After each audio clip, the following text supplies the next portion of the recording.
Well, the World Economic Forum wants you to stop eating meat. We've already seen what they've done in the Netherlands, taking away 3,000 farms from the Dutch farmers, maybe the meat breadbasket of the world.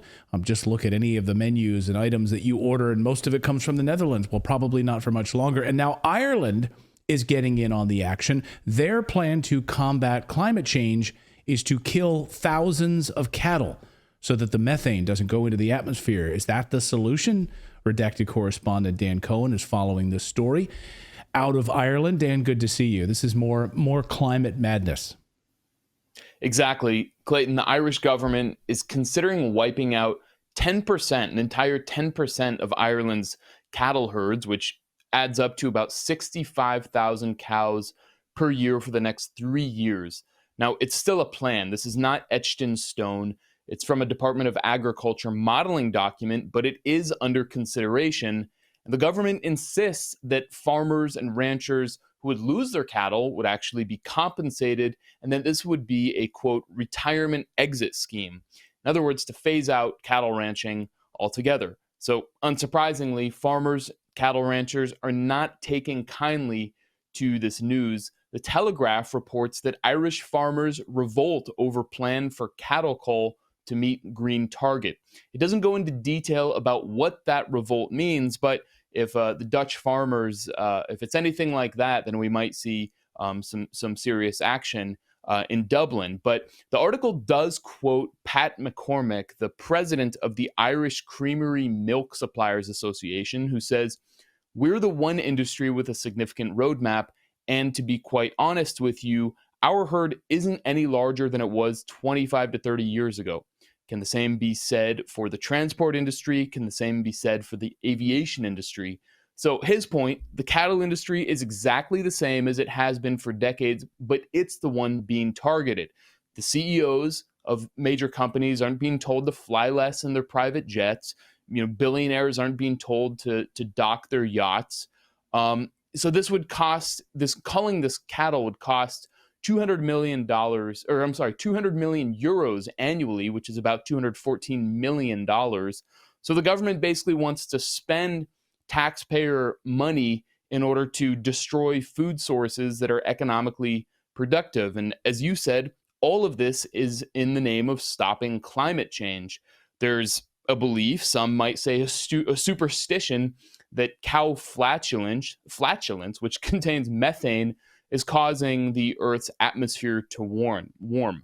So regardless of where you come down on the climate change debate, whether it's actually even happening, let alone what might be causing it, the fact is that the vast majority of emissions that its proponents are saying heat the atmosphere are not released in Ireland or even in Europe or the United States, where these kinds of policies are being implemented, but in Asia, where most of the world's population lives and where development is occurring. Just look at China, which emits the most carbon in the world, and that makes sense considering it has the largest population in the world. Of course, Ireland doesn't even show up in the top 10. So even if you believe that the climate is changing because of carbon and methane emissions, destroying the cattle industry in Ireland will do absolutely nothing to reverse that, but it will definitely destroy the livelihoods of many farmers and ranchers and make meat more expensive. It's absurd. I mean, we've been covering the green hysteria here on the show for many years. And, just going back to my college days, being forced to read all of the different Paul Ehrlich books and all of the population bomb and the world is ending, of course, as a result of all of this. But what these green policies don't take into account is, of course, the new methane that's been introduced into the atmosphere, the new changes that humans have created through this green radical movement, which is all of these green composting. So all of that compost creates methane, and that methane is new. This is new in climate, in climate research. So now we have all of these piles of compost because of this green movement, and animals have been around. Ruminant animals have been around for tens of thousands of years. Think about North America being covered in buffalo. Right? This is not new. Cow flatulence, animal flatulence is not new. So getting rid of 65,000 cows in Ireland is not going to change anything. Exactly. And this is just, the ranchers fear that this is just the first step for them of being phased out entirely. So then Ireland doesn't have any kind of productive cattle industry. Therefore, it's less sufficient, self-sufficient. Its sovereignty is gone. And these are the steps that the billionaire World Economic Forum class is taking to destroy countries and make people unable to take care of themselves. And so then, we see under the same agenda of combating climate change, we see JP Morgan CEO Jamie Dimon, Epstein buddy, calling to seize private property in order to build solar and wind farms. This gigantic industry, that's another being pushed through under the guise of we have to save the planet from human and animal activity. So all of this predicated on the idea of a climate crisis. I think back to when I was in Haiti last November, and we were reporting on this showdown at the fuel terminal in Port-au-Prince because the government raised fuel prices on some of the poorest people in the world. And so the idea is, well, they have to starve in order to save the planet. They can't, get to work. They can't get to school. I mean, there's the Extinction Rebellion activists shutting down freeways here in DC, preventing working class people from getting to their jobs. There's, of course, the activists who are throwing paint on fine art in museums, which is obviously extremely unpopular.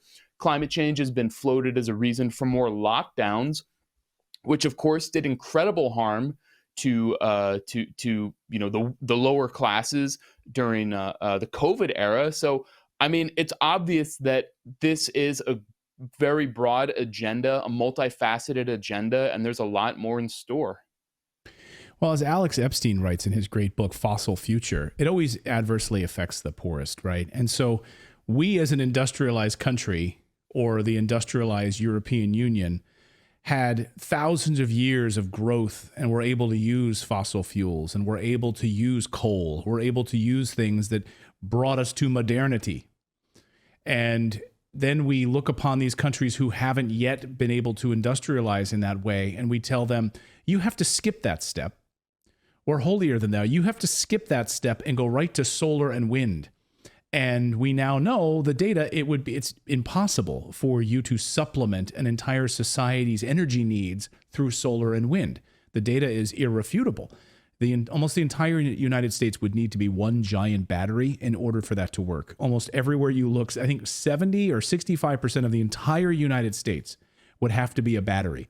It would be just one giant warehouse in order to store the amount of energy needed to sustain 330 million Americans. So it doesn't work. It's a lie. It's a failure. And we're asking these people to give up their livelihood for a total lie. When are we going to face the reality? I'm not asking you to tell us when we're going to face the reality of this, but these politicians have bought into this hook, line, and sinker because follow the money. You mentioned Jamie Dimon. You mentioned these people that are making billions of dollars off of solar and wind and all of these industries, which are now being, of course, given grants and all sorts of money from the federal government. The Build Back Better program, the Inflation Reduction Act, which was just one big, massive boondoggle for the energy industry, for the solar and wind energy and renewable energy space. It's a total lie. And it's so frustrating to hear that these poor farmers, they're being given a retirement package. Like, you don't want your cows anyway. You just want to retire and go down to the pub, watch some football. You don't want your cows anymore. It's so insulting. It's really insulting. Yeah, and they're not honest with them anymore. If you look at what the government says to these cattle ranchers and farmers, they just say, "Oh, we're just going to phase you out, and it's going to be voluntary, and you're going to be, given you're going to be able to retire nicely." But the whole idea is that there won't be another generation of ranchers. So there's also traditional lifestyles that go along with that, and then an entire industry just wiped out. And of course, we all know what Klaus Schwab and the World Economic Forum has in mind for us with eating bugs. So gotta wonder, is getting rid of cattle, getting rid of the ability to eat meat, which provides important nutrition for people, is that what this is really about? Yeah, it's exactly what it is. And it's about, it's about the money. It's about making money. It's about getting rid of these farms so they can build high-rise apartments, get rid of the meat so that where they don't make any money, and they can replace it with solar and wind energy and make money. That's what this is. Always follow the money. Follow the money. Dan Cohen from Washington, we appreciate you following this story for us. Thanks, Dan. Thank you. And I was just reading, and Kit here in the chat was just saying, too, like when Dan was just talking there, he said, cobalt lithium mining, like if they really want to crack down on something, like instead of going after cow farts, maybe you should go after the cobalt mines in Congo. Oh my goodness. I corresponded with the author of Red Cobalt, Siddharth Gera, and he said he would come on the show because I finished that book last week, and it's horrific what we're doing to certain economies for this in the green revolution in order to make these green vehicles. It's absolutely devastating. Go ahead, Philip. Oh, I was going to point out that like all of they could take all of the farmers in the Netherlands and all of the farmers in the Ireland, just completely get rid of them to stop global warming, and that's still not going to come anywhere near to someone like Nestle and the damage they do to like worldwide. Yeah. So it's like they're focusing on definitely the wrong people. Yeah. And they know they are. They know individual farms. So it's all about consolidation of power and money. Yeah. Thank you so much for watching this segment here at Redacted. We are live every day at 4 p.m. Eastern Time, trying to share the stories that the mainstream media will not cover. You should also come over and join our community of Redacted Rebels over at redacted.inc. That's our private locals community where we can share exclusive content that we simply cannot share here on YouTube. Come over and join the rebellion together right now by going to redacted.inc. We'll see you next time